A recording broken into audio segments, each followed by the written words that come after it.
नमस्कार दोस्तों, आज हम आपको बृहस्पतिवार व्रत कथा आरती सहित सुनाने जा रहे हैं। जो भी बृहस्पतिवार के दिन श्रद्धा भक्ति भाव से भगवान बृहस्पति देव की कथा का श्रवण करता है, उसकी समस्त मनोकामनाएं पूर्ण होती हैं। तो चलिए श्रद्धा भक्ति से कथा का आरंभ करते हैं। प्रेम से बोले ओम नमो भगवते वासुदेवाय। ओम गुरुवे नमः। बृहस्पति देवता को सभी देवताओं का गुरु मानता है, जो कि किसी भी व्यक्ति को ज्ञान और सौभाग्य का वरदान प्रदान करता है। मान्यता है कि अगर व्यक्ति देव गुरु बृहस्पति कृपा हो जाए तो उसे जीवन में फिर किसी बात कोई कमी नहीं। पुराणों में देव गुरु बृहस्पति को महर्षि अंगिरा का पुत्र बताया गया है। मान्यता है कि जब महर्षि अंगिरा की पत्नी को बहुत समय तक कोई संतान न हुई, तब उन्होंने भगवान ब्रह्मा जी से प्रार्थना की। तब ब्रह्मा जी ने उन्हें एक व्रत बताया, जो कि पुष्पवन व्रत कहा जाता था। इसके बाद महर्षि अंगिरा की पत्नी ने इस व्रत की पूरी जानकारी श्री सनत कुमारों से लेकर अपना पुष्पवन व्रत, जिसके पुण्य प्रताप से उन्हें एक बहुत ही तेजस्वी संतान की प्राप्ति हुई, जिन्हें बृहस्पति नाम से जाना जाता है। नवग्रहों के श्रेष्ठ बृहस्पति मात्र एक ग्रह नहीं है, बल्कि देवताओं के भी गुरु हैं। ब्रह्मा जी के मानस पुत्र महर्षि अंगिरा के 3 पुत्र हुए, बृहस्पति, उदय और संवर। इनमें बृहस्पति सबसे ज्यादा ज्येष्ठ अर्थात बड़े। बृहस्पति अत्यंत सत्व गुणों से युक्त, वाणी, बुद्धि और ज्ञान के अधिष्ठाता थे तथा महान परोपकारी। बृहस्पति देव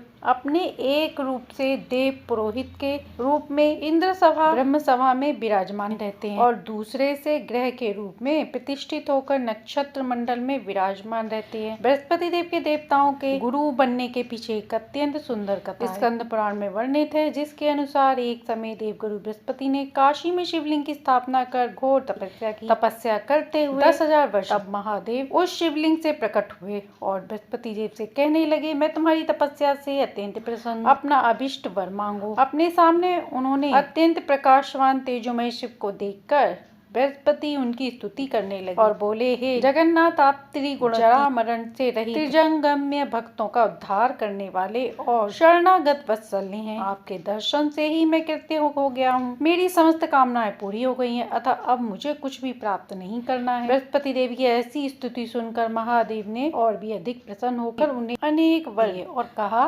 अंगिरा, तुमने बृहत अर्थात बड़ा तप किया है, इसलिए तुम इंद्रादि देवों के पालक, सभी ग्रहों में पूज्य हो जाओगे और तुम्हारा नाम होगा। महादेव ने आगे कहा, हे ग्रहाधीश, तुम बड़े वक्ता और विद्वान हो, तुम्हारा नाम वाचस्पति भी होगा। जो प्राणी तुम्हारे द्वारा स्थापित इस बृहस्पतिश्वर लिंग की आराधना करेगा और तुम्हारे द्वारा की गई स्तुति का पाठ करेगा, उसे मनोवांछित फल की प्राप्ति होगी तथा ग्रह जनित कोई अन्य बाधा उसे नहीं करेगी। इतना कहकर महादेव जी सभी देवताओं को बुलाकर बृहस्पति देव को देवार्च्य और देव के पद पर प्रतिष्ठित कर दिए। बृहस्पतिवार व्रत की पौराणिक कथा। एक समय भारतवर्ष में एक राजा राज्य करता था। वह बड़ा प्रतापी दानी था। वह नित्य प्रतिदिन मंदिर में भगवान का दर्शन करने जाता, भगवान की सेवा करता, वह ब्राह्मणों की सेवा करता। उसके द्वार से कोई भी याचक निराश होकर नहीं जाता। प्रत्येक गुरुवार को वह व्रत करता, पूजन करता, हर दिन गरीबों की सहायता करता। परंतु यह सब बात उसकी रानी को बिल्कुल भी अच्छी वह ना तो स्वयं व्रत करती थी और ना ही किसी को एक भी पैसा दान में देती थी और राजा से भी ऐसा करने को मना करती थी। एक समय की बात है कि राजा शिकार खेलने वन में चले गए। घर पर रानी और दासी थी। उसी समय गुरु बृहस्पति साधु का रूप धारण करके राजा के दरवाजे पर भिक्षा मांगने आए। साधु ने रानी से भिक्षा मांगी तो वह कहने लगी, है साधु महाराज, मैं इस दान पुण्य से तो तंग आ गई हूँ। इस कार्य के लिए तो मेरे पति देव ही बहुत हैं। अब आप ऐसी कृपा करें कि हमारा सारा धन नष्ट हो जाए और मैं आराम से रह सकूं। साधु रूपी बृहस्पति देव ने कहा, हे देवी, तुम तो बड़ी विचित्र हो। संतान और धन से कभी कोई होता है भला? इसको तो सभी चाहते हैं। पापी भी पुत्र और धन की इच्छा करता है। अगर तुम्हारे पास अधिक धन है तो भूखे को भोजन कराओ, प्याऊ लगवाओ, ब्राह्मणों को दान दो, धर्मशालाएं बनवाओ, कुआं, तालाब, बावड़ी, बाग बगीचे का निर्माण कराओ, निर्धनों की कुंवारी कन्याओं का विवाह करवाओ। इससे तुम्हारे कुल का नाम बढ़ेगा और पितरों को स्वर्ग की प्राप्ति होगी। किंतु रानी साधु की इन बातों से खुश नहीं हुई। उसने कहा, हे साधु महाराज, मुझे ऐसे धन की बिल्कुल आवश्यकता नहीं जिसको मैं अन्य लोगों में दान करती फिरूं, जिसको रखने और संभालने में ही मेरा सारा समय नष्ट हो जाए। तब साधु ने कहा, हे देवी, अगर तुम्हारी ऐसी इच्छा है तो जैसा मैं तुम्हें बताता हूँ तुम वैसा ही करना। बृहस्पतिवार के दिन घर को गोबर से लीपना, अपने केशों को पीली मिट्टी से धोना, राजा से कहना वह दाढ़ी कटवाए, भोजन में मांस, मदिरा खाना, कपड़ा और बृहस्पतिवार के दिन धोबीन को कपड़े दे, प्रकार 7 बृहस्पतिवार करने से तुम्हारा धन नष्ट हो जाएगा। ऐसा कहकर साधु महाराज यानी बृहस्पति देव अंतर ध्यान हो गए। रानी ने साधु के कहे अनुसार ऐसा ही किया। केवल 3 बृहस्पतिवार उसे ऐसा करना पड़ा कि उसकी सारी धन संपत्ति नष्ट हो गई। भोजन के लिए भी दोनों समय का परिवार तरसने लगा तथा सांसारिक भोगों से दुखी रहने लगा। तब वह राजा रानी से कहने लगा, रानी तुम यहाँ पर रहो, मैं दूसरे देश में जाता हूँ, क्योंकि यहाँ पर मुझे सभी मनुष्य जानते हैं। मैं यहाँ कोई काम नहीं कर सकता। मैं अब परदेश जा रहा हूँ, वहाँ कोई काम धंधा करूंगा, शायद हमारे भाग्य बदल जाएं। ऐसा कहकर राजा परदेश चला गया। वह वहाँ पर जंगल से लकड़ी काट कर लाता और शहर में बेचता। इस तरह जीवन व्यतीत करने लगा। इधर राजा के बिना रानी और दासी हो गई। किसी दिन उनको भोजन मिलता, किसी दिन जल पीकर ही रहना पड़ता। एक बार रानी और दासी को 7 दिन तक बिना भोजन के रहना पड़ा तो रानी ने अपनी दासी से कहा, दासी यह पास ही के नगर में मेरी बहन रहती है, वह बड़ी धनवान है, पास जा और वहाँ से 5 सेर अनाज मांग कर ले आ, जिससे कुछ दिन तो हमारा गुजारा हो जाएगा। दासी रानी की बहन के पास गई। रानी की बहन उस समय बृहस्पति देव की पूजा कर रही थी। दासी ने रानी की बहन से कहा, मुझे 5 सेर अनाज दे दो। दासी ने यह बात अनेक बार कही, परंतु रानी की बहन ने कोई उत्तर नहीं दिया, क्योंकि उस समय वो बृहस्पतिवार की कथा सुन रही। जब दासी को रानी की बहन से कोई उत्तर नहीं मिला तो वह दुखी हुई और उसे क्रोध भी आया और वह लौट कर रानी के पास आई और बोली, रानी आपकी बहन तो बहुत घमंडी है, वह तो छोटे लोगों से बात ही नहीं करती। मैंने उससे बहुत बार कहा, लेकिन उसने कोई उत्तर नहीं दिया, तो मैं वापिस चली आई। रानी बोली, दास का कोई दोष, जब बुरे दिन आते हैं तो कोई किसी का साथ नहीं देता, अच्छे बुरे का वक्त विपत्ति में ही पता चलता है। अब तो ईश्वर की इच्छा होगी वही होगा, यह सब हमारे भाग्य का। उधर रानी की बहन, मेरी बहन की दासी आई थी, परंतु मैं उससे नहीं बोली, इससे वह दुखी हुई होगी। अतः कथा सुनकर और विष्णु भगवान का समाप्त कर वह अपनी बहन के घर गई और कहने लगी, हे बहन, मैं बृहस्पतिवार का व्रत कर रही थी, तुम्हारी दासी हमारे घर आई थी, परंतु जब तक कथा होती है तब तक न उठते हैं न बोलते हैं, इसलिए मैं नहीं बोली। कहो क्या बात है, क्यों आई थी? रानी बोली, बहन हमारे घर अनाज नहीं था, वैसे तुमसे क्या छुपा, इस कारण मैंने दासी को तुम्हारे पास 5 सेर अनाज में को भेजा था। रानी की बहन बोली, बहन देखो, बृहस्पति भगवान सबकी मनोकामना पूर्ण करते हैं, देखो शायद तुम्हारे घर में अनाज रखा हो। सुनकर दासी घर के अंदर गई तो वहाँ उसे एक घड़े में थोड़ा सा अनाज मिला। उसे बड़ी हैरानी हुई, क्योंकि उसने एक एक बर्तन देख लिया था। उसने बाहर आकर रानी को बताया। दासी अपनी रानी से कहने लगी, रानी देखो, वैसे हमको जब अन्न नहीं मिलता तो हम भूखे ही रहते हैं, अगर इनसे व्रत की विधि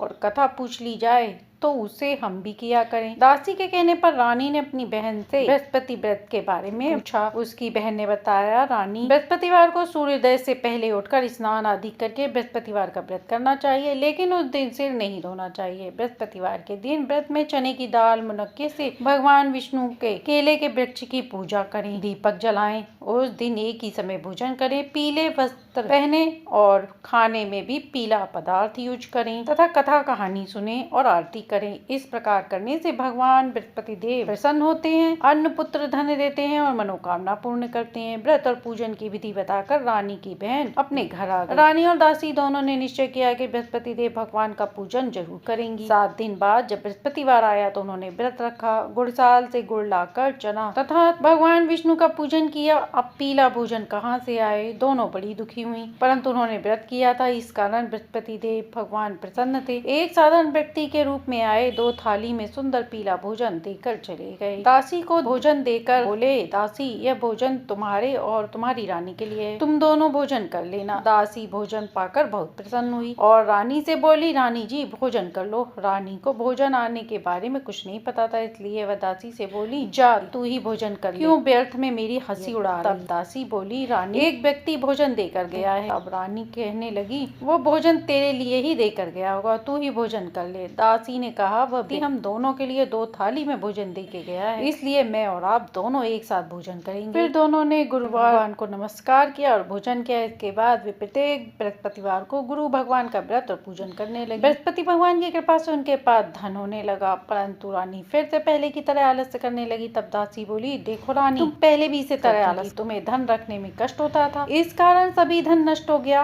अब गुरु भगवान की कृपा से हमें धन मिला है तो तुम्हें फिर आलस्य होता है। बड़ी मुसीबतों के के बाद हमने ये धन पाया है, इसलिए हमें दान पुण्य करना चाहिए। तुम भूखे मनुष्य को भोजन कराओ, प्याऊ लगवाओ, ब्राह्मणों को दान दो, कुआं तालाब बावड़ी का निर्माण कराओ, मंदिर बनवाओ, पाठशाला बनवाओ, कुंवारी कन्याओं का विवाह। धन को शुभ कार्य में खर्च करो, जिससे तुम्हारे कुल का यश बढ़ेगा और तुम्हें स्वर्ग मिलेगा और पितर भी प्रसन्न होंगे। दासी की बात मानकर रानी इसी प्रकार कार्य करना आरंभ कर दिया। इससे उसका काफी यश फैलने लगा। एक दिन रानी और दासी आपस में विचार करने लगी, ना जाने राजा किस देश में, किस दिशा में और किस हाल में हो, उनकी खोज खबर नहीं है। उन्होंने बृहस्पति देव से प्रार्थना की। तब भगवान ने रात्रि में राजा को स्वप्न में कहा, हे राजा नोट, तेरी रानी तुझको याद कर रही है, अब अपने देश को वापस लौट जा। राजा प्रातः काल उठकर जंगल में लकड़ियां काट कर लाने के लिए जंगल की ओर चल पड़ा। जंगल से गुजरते हुए उसने सोचने लगा, रानी की गलती से उसे कितना कष्ट भोगना पड़ रहा है। राजपाट छोड़कर उसे जंगल में आकर रहना पड़ रहा है। जंगल से लकड़ियां काटकर उन्हें बेचकर गुजारा करना पड़ रहा है। उसी समय उस जंगल में बृहस्पति देव एक साधु का रूप धारण करके वहां पर आए और राजा के पास आकर बोले, हे लकड़हारी, तुम इस सुनसान जंगल में किस चिंता में बैठे हो, मुझे बताओ। यह सुनकर राजा की आंखों में आंसू आ गए और साधु की वंदना करके वह बोला, प्रभु आप सब कुछ जानने वाले हैं। ऐसा कहकर राजा ने साधु को अपनी संपूर्ण कथा सुना। दयालु होते हुए वे राजा से बोले, राजा, तुम्हारी पत्नी ने बृहस्पति देव के प्रति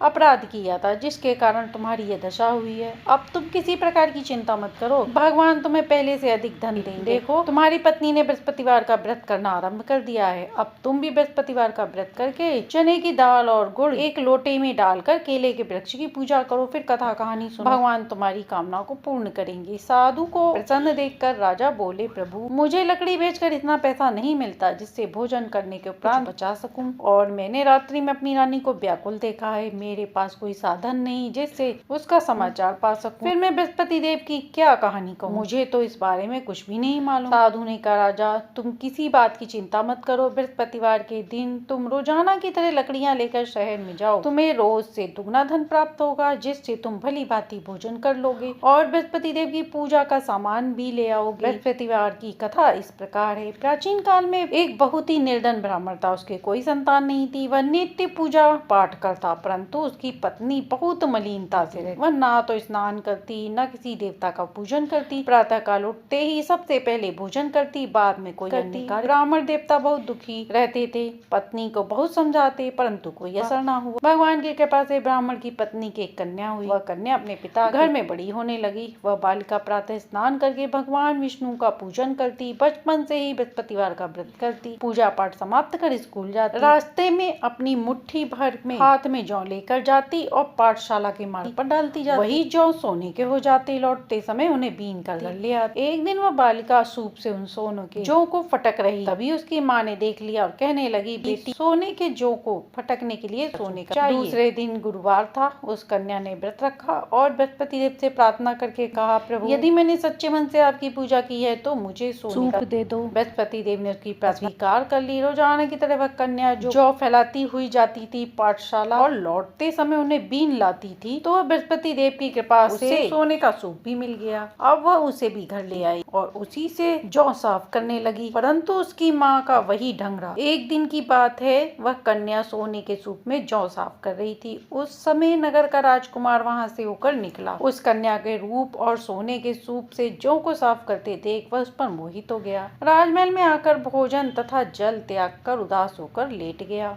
राजा को जब राजकुमार द्वारा अन्न जल त्यागने का समाचार मिला तो अपने मंत्रियों के साथ वह अपने पुत्र के पास आया और बोला, बेटा, तुम्हें किस बात का कष्ट है? किसी ने अपमान किया है अथवा कोई कारण है तो मुझे बताओ, मैं वही करूँगा जिससे तुम प्रसन्न होगे। तब राजकुमार ने अपने पिता से सारी बात बताई और बोला, मुझे आपकी कृपा से किसी बात का कष्ट नहीं है। किसी ने मेरा अपमान नहीं किया, परंतु मैं उस लड़की से विवाह करना चाहता हूँ जो सोने के सूप से जौ साफ कर रही। यह सुनकर राजा को आश्चर्य हो गया और वह बोला, हे बेटा, इस तरह की कन्या का पता तुम ही लगाओ, मैं उसके साथ तुम्हारा विवाह अवश्य करवा दूंगा। राजकुमार ने राजा को उस लड़की के घर का पता बताया। मंत्री उस लड़की के घर गया और राजा का आदेश ब्राह्मण को सुनाया।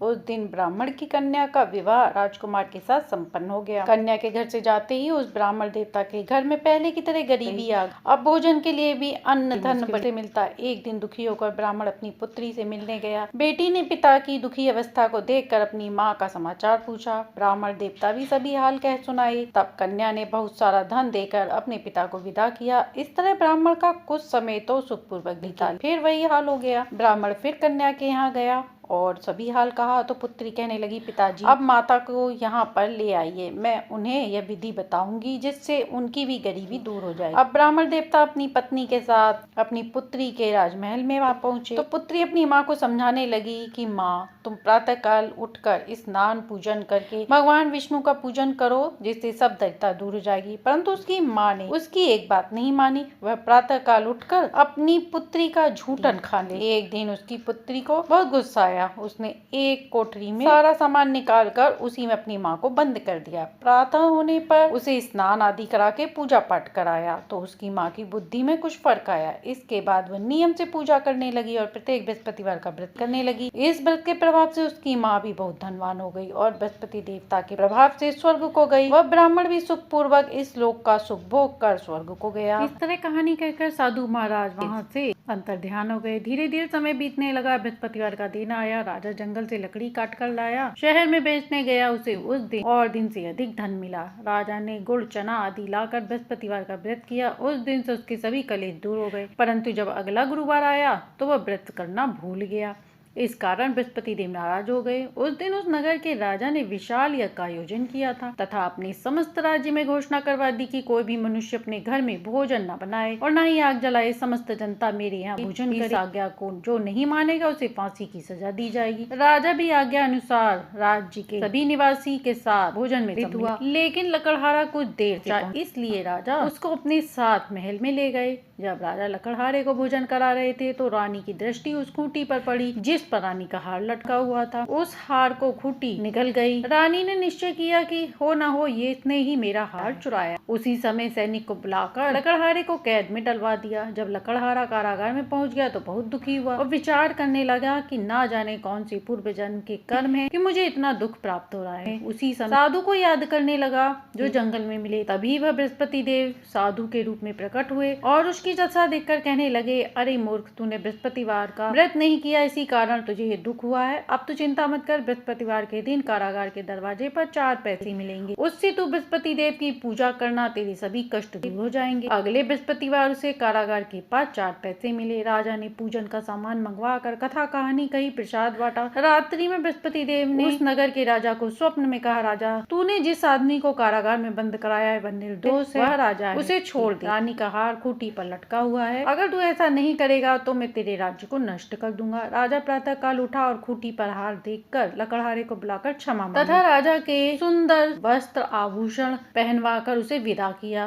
गुरुदेव की आज्ञा अनुसार राजा अब अपने नगर को चल दिया। जब राजा नगर के निकट पहुंचा तो उसे बड़ा आश्चर्य हुआ। नगर में पहले से अधिक बाग, तालाब, कुएं, धर्मशालाएं, मंदिर बने थे। राजा ने पूछा, ये सब किसने करवाया? तब नगर के सभी लोग कहने लगे, ये सब रानी और उसकी दासी द्वारा बनवाए गए हैं। राजा को सुनकर बड़ा गुस्सा आया। जब रानी को खबर मिली कि राजा आ रहे हैं तो उसने अपनी दासी से कहा, दासी जब राजा हमें बुरी हालत में छोड़ कर गए थे वह हमारी ऐसी हालत देखकर लौट न जाए, इसीलिए तू दरवाजे पर खड़ी रहे। रानी आज्ञा अनुसार दासी दरवाजे पर खड़ी रही। जब राजा आए तो उन्हें अपने साथ महल में लिवा लाए। तब राजा ने क्रोध में अपनी तलवार निकाली और पूछा, बताओ ये धन तुमने कैसे प्राप्त किया? तब रानी ने बताया, हमें ये सब धन बृहस्पति देव के व्रत के प्रभाव से मिला है। राजा ने निश्चय किया कि 7 रोज बाद तो सभी बृहस्पति देव का व्रत पूजन करते हैं, परंतु मैं रोजाना दिन में 3 बार कथा कहूंगा और रोज व्रत करूंगा।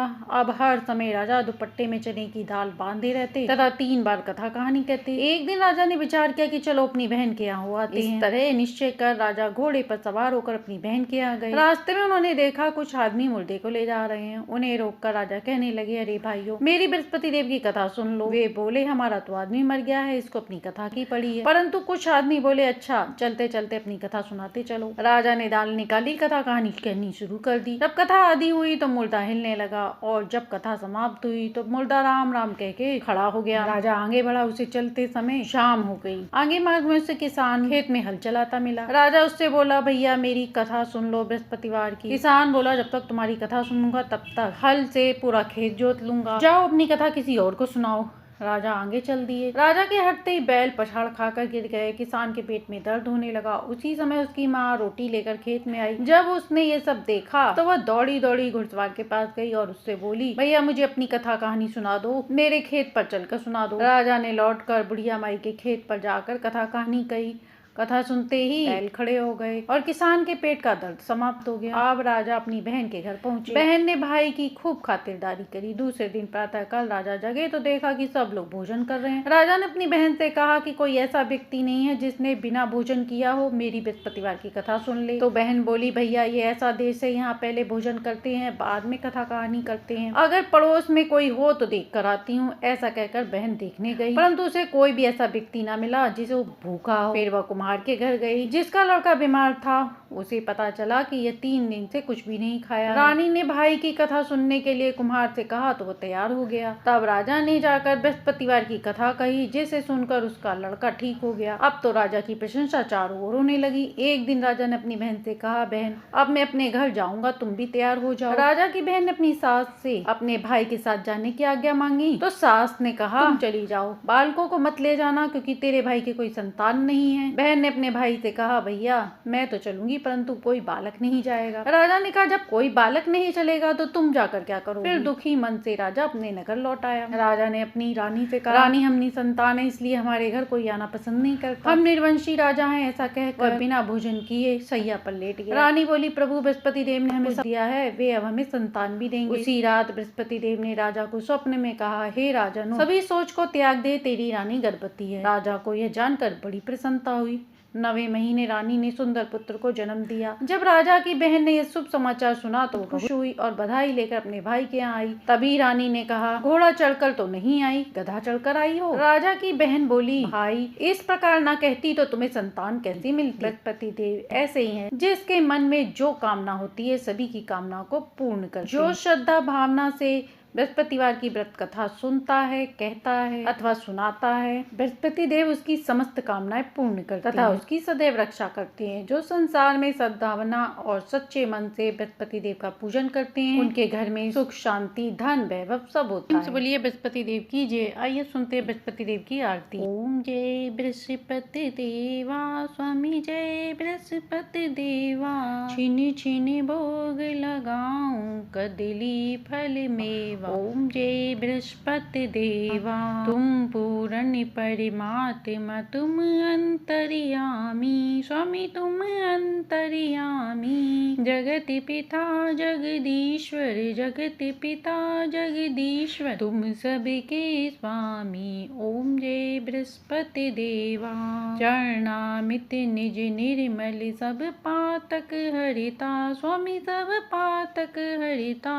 सकल मनोरथ दायक सकल मनोरथ दायक कृपा करो भरिता। ओम जय बृहस्पति देवा तन मन धन अर्पण कर जो जन शरण पड़े, प्रभु जो जन शरण पड़े। प्रभु प्रकट तब होकर प्रभु प्रकट तब होकर आकर द्वार खड़े। ओम जय बृहस्पति देवा दीन दयाल दयानिधि भक्तन हितकारी, स्वामी भक्तन हितकारी। पाप दोष सब हरता भव बंधन हारी। ओम जय बृहस्पति देवा सकल मनोरथ दायक सब संशय तारो, स्वामी सब संशय तारो। विषय विकार मिटाओ विषय विकार मिटाओ संतन सुखकारी। ओम जय बृहस्पति देवा जो कोई आरती तेरी प्रेम सहित गावे, जेठानंद बंद सोए जय ही पावे। ओम जय बृहस्पति देवा, ओम जय बृहस्पति देवा। इस प्रकार बृहस्पतिवार को सुनी जाने वाली बृहस्पति कथा आरती सहित यहीं पूर्ण हुई। यदि हमारी कथा कहानी पसंद आई हो तो लाइक करें।